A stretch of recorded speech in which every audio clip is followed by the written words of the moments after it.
Kalau kita dengar kata Papua, apa sih yang kebayang? Hutan lebat, budaya yang kaya, ya kan? Tapi ada yang jauh lebih dalam dari itu. Sejarahnya, wah panjang banget, puluhan ribu tahun. Ini salah satu kisah manusia tertua di planet kita loh. Yuk kita bareng-barang telusuri perjalanan epik ini, dari zaman es sampai era modern sekarang. 48.000.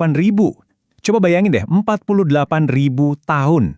Itu lama banget, jauh sebelum ada piramida di Mesir, bahkan sebelum zaman es terakhir selesai. Angka ini bukan cuma angka biasa ya, ini adalah fondasi dari semua cerita kita tentang Papua hari ini. Betul sekali. Bukti arkeologis nunjukin kalau di masa itulah manusia modern pertama kali sampai di Papua. Ini bukan cuma catatan kecil di buku sejarah loh, ini artinya Papua itu salah satu tempat lahirnya peradaban manusia paling awal dan paling awet di seluruh dunia. Keren banget kan? Nah, pertanyaannya sekarang, gimana ceritanya dari satu pemukiman kuno bisa jadi mosaik budaya yang kaya banget kayak sekarang ya? Apa aja sih yang membentuk perjalanan unik Papua selama ribuan tahun ini? Oke, kita mulai dari yang paling awal. Oke, perhentian pertama kita balik ke zaman prasejarah. Nah, disinilah akar-akar budaya Papua pertama kali ditanam. Oleh siapa? Oleh para penjelajah pemberani yang datang ke sebuah dunia yang benar-benar baru buat mereka. Nah, yang perlu kita pahami nih, mereka ini bukan imigran biasa. Mereka itu penjelajah zaman es. Mereka jalan kaki nyebrangin jembatan darat dari Asia. Dan dari para pelopor Melanesia inilah, boom, terjadi ledakan keragaman budaya. Coba dibayangin, lebih dari 250 suku yang beda-beda, masing-masing punya bahasa dan tradisi sendiri-sendiri, tapi semuanya tumbuh dari akar kuno yang sama. Luar biasa.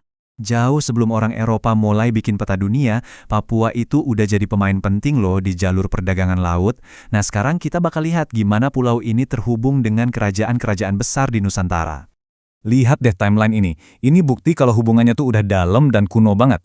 Dari abad ke-7 aja, kerajaan Sriwijaya udah dagang sama Papua. Buat apa? Buat dapetin harta karun kayak rempah-rempah dan bulu burung cendrawasih yang indah banget itu. Saking kuatnya koneksi ini, di abad ke-14, kerajaan sebesar Majapahit bahkan secara resmi mencatat wilayah-wilayah Papua di dokumen negara mereka.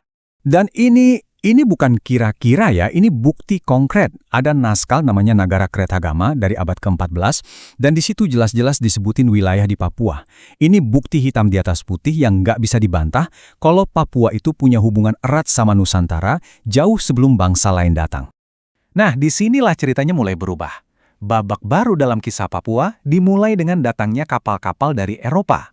Tujuannya bukan lagi soal dagang antar tetangga. Ini awal dari era baru yang isinya ambisi global, rebutan sumber daya, dan klaim-klaim wilayah.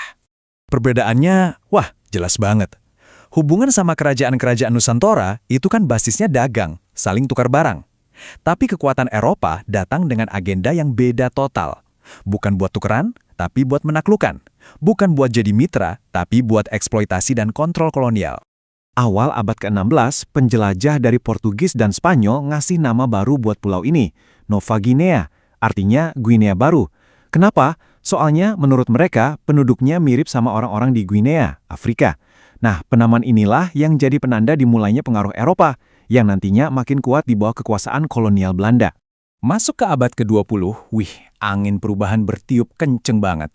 Di seluruh dunia, banyak negara mulai merdeka dari penjajahan. Nah, Papua ada di persimpangan jalan nih. Mereka harus menempuh jalan yang rumit banget buat nentuin identitas modernnya di dalam negara Indonesia yang waktu itu baru lahir. Cerita perubahan nama Papua ini udah kayak rangkuman sejarahnya sendiri. Dari New Guinea zaman Belanda, terus muncul nama Irian. Nama ini diperjuangkan banget sama pahlawan kita, Frans Kaisiepo, sebagai simbol persatuan dengan Indonesia. Setelah gabung, namanya jadi Irian Jaya. Dan akhirnya, untuk menghormati warisan leluhur, nama Papua dikembalikan lagi secara resmi. Setiap nama punya ceritanya sendiri. Salah satu momen paling krusial di masa transisi ini adalah Pepera tahun 1969 atau penentuan pendapat rakyat. Proses ini diadakan di bawah pengawasan PBB sebagai bagian dari Perjanjian New York. Nah, hasil dari Pepera inilah yang secara resmi menetapkan status Papua sebagai bagian dari Republik Indonesia. Oke, kita maju lagi ke era reformasi di Indonesia. Ini jadi babak baru lagi buat Papua. Fokusnya sekarang pindah ke otonomi. Maksudnya, gimana caranya bikin struktur pemerintahan yang bisa memberdayakan orang Papua untuk nentuin masa depan mereka sendiri. Pencapaian besar di era ini adalah lahirnya Undang-Undang Otonomi Khusus di tahun 2001. Ini ngasih kewenangan yang lebih besar buat pemerintah daerah. Setelah itu, kita lihat ada beberapa pemekaran provinsi. Tujuannya apa sih? Supaya pemerintahannya lebih dekat sama masyarakat dan pembangunan bisa lebih cepat di wilayah yang, ya kita tahu, sangat luas dan penuh tantangan ini. Jadi, kalau kita rangkum, kisah Papua itu tentang apa sih?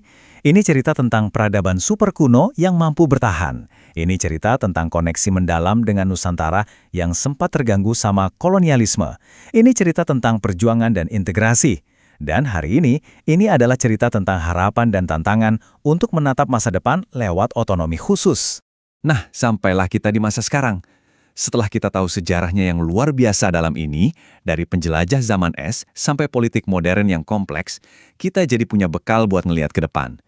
Jadi pertanyaannya tetap sama, gimana caranya warisan yang kaya dan berlapis-lapis ini akan membentuk babak selanjutnya dari cerita Papua? Ini pertanyaan yang menarik buat kita pikirkan bersama.